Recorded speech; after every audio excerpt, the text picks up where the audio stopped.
Aloha, Billy. I'm so proud to be with you today. Thank you, Juni, and I'm happy to be here with you. That saw knife. Can you tell us something about that saw knife? I got that out of my dad's shop, and I believe I used that when I was little, and probably my dad and my grandpa. It'd be interesting to know who had made it because they were South Kona bit and spur makers, and those guys would be the very guy that would make the saw knives.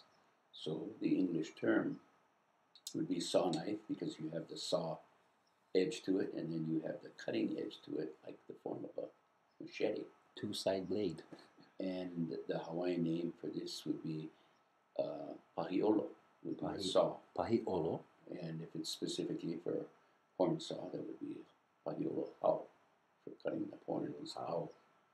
But interesting that you have here a really well kept knife with very sharp teeth on the saw side and a pretty good edge on the cutting side.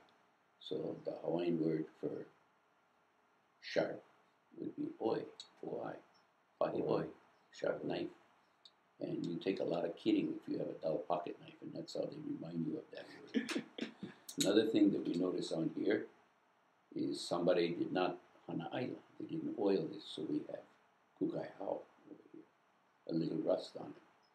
But those can be taken care of very readily. I oil them. But this is a very nice, well-kept horn knife that I bet you in your lifetime you got to saw off a few bullhorns and maybe hack your way through the brush. Yeah, we had Christmas berries, we had guava, a maka, koa, ohia.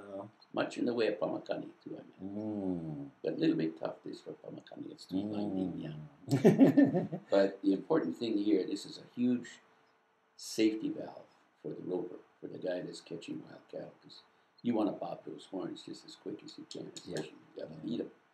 So, no, this is a really good example of it. And I, to my knowledge, do not know of a counterpart in the Western cowboy world where they had both mounted on one. Yeah. And I just happen not to know that. And I can find that out with a little bit of research. But this is a Hawaiian tool. This is a Hawaiian cowboy instrument right here.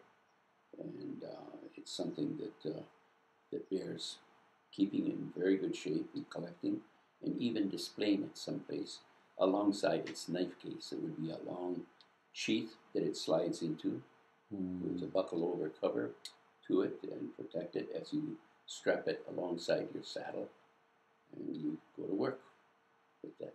Now some guys, when they're on foot, maybe your dad or grandpa, when they're on the ground approaching the bull, they might even slide it down inside their boot just to hold it there as they get up to the bull so they don't have to hold it in their hand or in their legging like that. So, yeah, you have a really good sample of it too, and we'll get a case for it, and that'll make it all the more of a treasure. Yes, I can't seem to find the case, but we're going to find a way to get it done. And how this thing's all originated is this. How did you say how did somebody come to an idea like this? Well, let's start from somewhere. So for use, because it was probably at Crestware, something like that.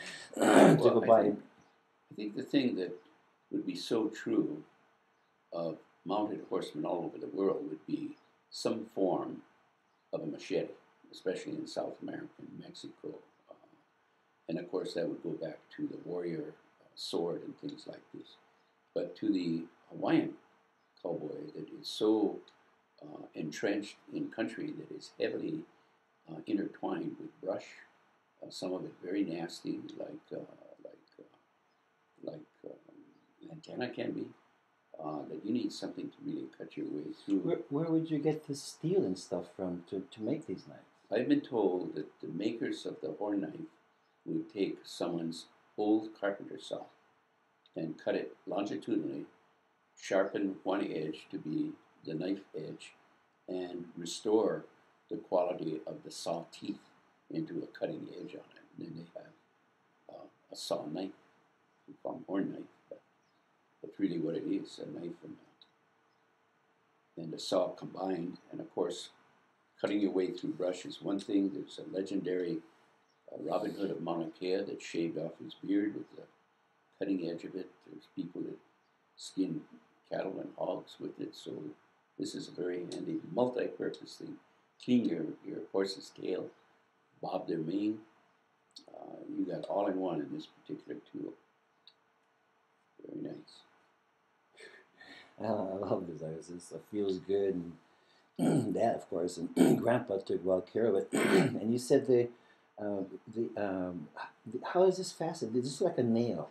Is this the way it is today? And how does it?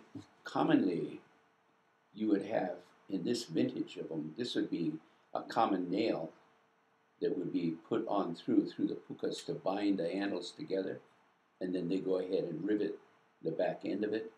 You can see where this has been pounded on a little bit. But in more modern day, they'll use long copper rivets because they're so handy and so malleable and easy to fit. Yeah. Plus, they look nice after a while. They get good and shiny.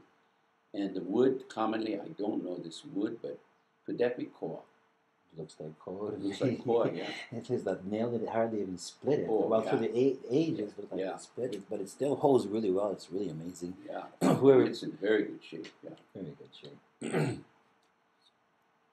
The origination of this is really maximum, and